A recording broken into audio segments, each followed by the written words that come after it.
السلام عليكم. من كام يوم كده الدنيا كلها اتقلبت في السوشيال ميديا وفي كل حتة على جوائز رابطة الأندية. الجوائز اللي كانت مقدمة لمجموعة من اللعيبة، وفكرة إن أنت يعني تختار أحسن مهاجم، أحسن مدافع، أحسن جناح، وكل ده طبعا حاجات معروفة بتحصل كل موسم.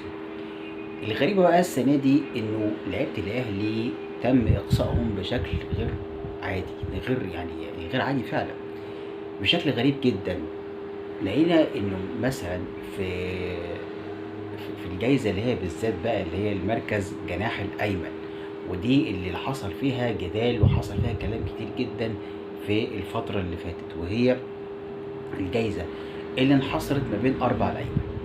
اللعيب الأولاني طبعا أحمد سيد زيزو، وهو اللي حصل على الجايزة، بس هنقول بعد شوية كده هو حصل عليها ازاي. اللعيب التاني رفيق كابو، وده الجناح بتاع نادي انبي، وجريندو اللي هو اللعيب التالت، وده الجناح بتاع المصري، بس هو الموسم اللي جاي هيلعب في بنك الاهلي. والرابع مصطفى فتحي جناح بيراميدز، طبعا هو كان بيلعب في الزمالك قبل كده. بعد التصويت الجمهور في النهاية الجايزة راحت لأحمد سيد زيزو.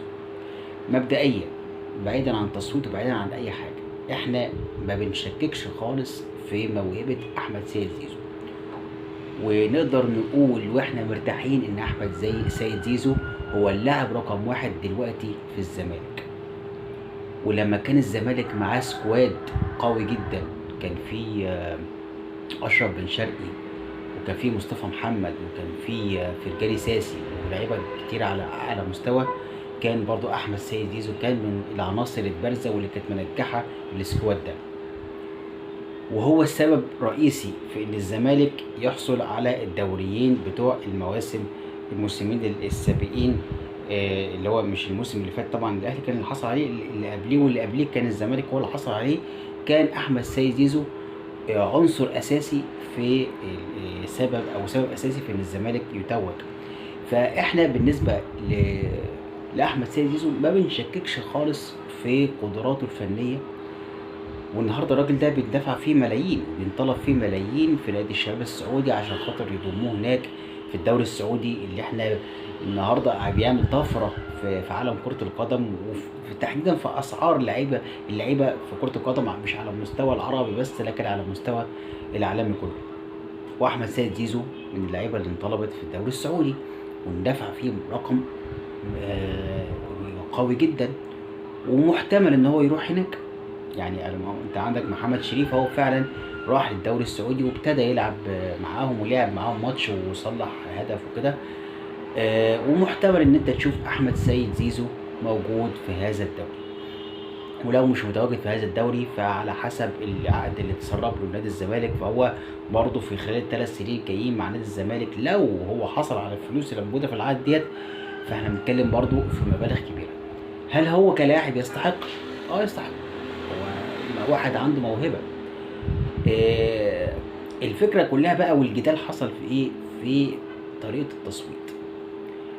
بعد ما اقول على موضوع طريقه التصويت، عايز اتكلم عن كل لاعب من الاربع لعيبه اللي ترشحوا، لان انا اتكلمت عن احمد سيد زيزو اهو، فاضل 3 لعيبه تانيين برضه هنقول راينا كده في السريع كده عن كل لاعب في دولت. هل الموضوع فيه عدل؟ لا طبعا مفيهوش عدل. النهارده انت عندك النادي الاهلي، يعني ناقص يعمل اكتر من كده، دوري واخد وكاس وسوبر وافريقيا وفريق يعني لم يتلقى سوى هزيمه واحده في اخر ماتش ليه مع بيراميدز اللي خلص 3-0. واحنا بنتكلم في ماتش اصلا ملوش اي لازمه، وفي لعيبه اصلا كانت نازله بدون يعني طموح، لان اصلا الماتش كان تحصيل حاصل، يعني كان تحصيل حاصل، بل ان الطموح والهدف اساسا كان رايح للاعيبه بيراميدز اللي كانوا عايزين يحققوا اي انجاز في موسم صفري. لكن الاهلي كان خلاص، يعني اللي حصل والفرح انتهى يعني.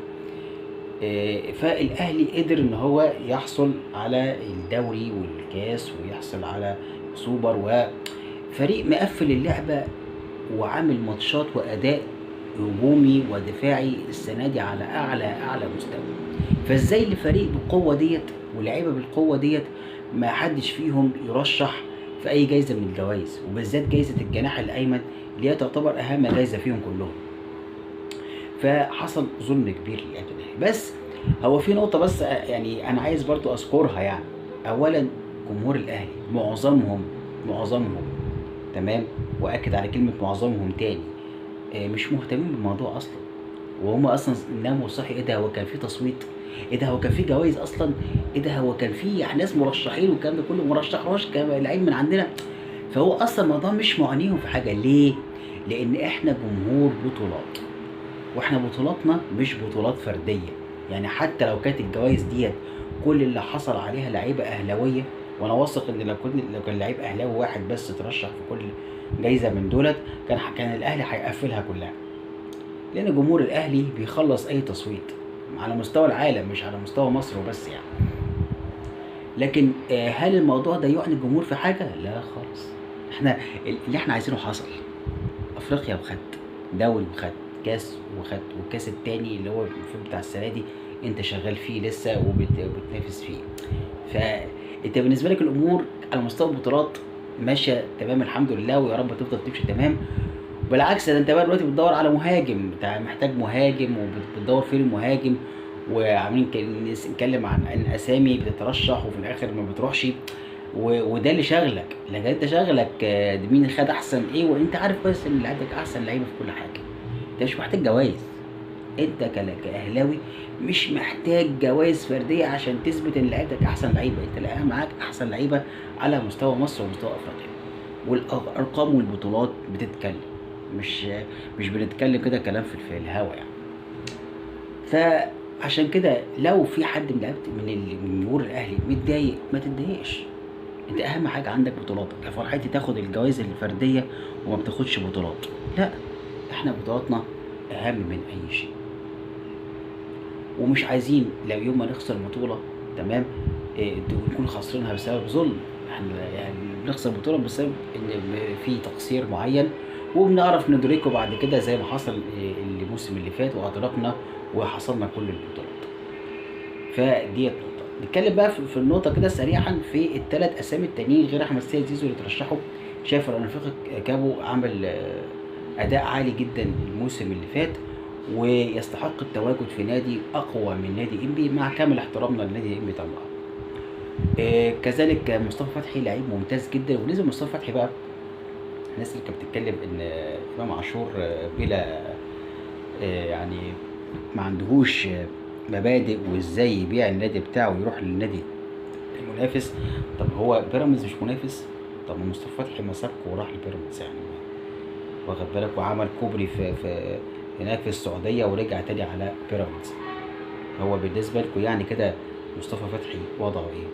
فالمبادئ لا تتجزأ. ولو انت بتقول على امام عاشور بلا مبادئ، فاي لعيب يسيبك ويروح نادي قوي تاني برضه بلا مبادئ. تمام؟ ولا عشان راح الاهلي. يعني دي نقطه بس كنت حبيت اضيفها. ونقطه تانية كمان ان انا كنت ضد تماما ترشيح جريندو. هو لعيب، هو مش وحش، هو كويس، ولكنه يعني مش من افضل 3 اجنحه في مصر يعني. لا، مصر مليانه اجنحه قويه وفي انديه تانية يعني. وبصوا يعني ده يعني لو انت سبت الموضوع لمشاهد عنده نظره قصيره هيجيب لك 3 4 لعيبه غيره يستحقوا ان هم يترشحوا في الجائزه. وبس هو ده اللي احنا كنا عايزين نتكلموا فيه ما يخص موضوع اللي افضل جناح في مصر. تمام؟ وقلنا ان احمد سيد زيزو يستحقها على مستوى المهارات، لكن لا يستحقها على مستوى التصويت. وطبعا الى جانب طبعا الحوار اللي حصل، ويعني ان كان يعني فعلا حصل انه كان كابو هو اللي كان المتقدم، بعدين حصل الله اعلم ايه اللي حصل في النص يعني. وفي النهايه وصلت لاحمد سيد زيزو. في النهايه لا يعني ما بنتمناش غير كل خير للنادي الاهلي، ونشوفكم فيديو جديد باذن الله، والسلام عليكم.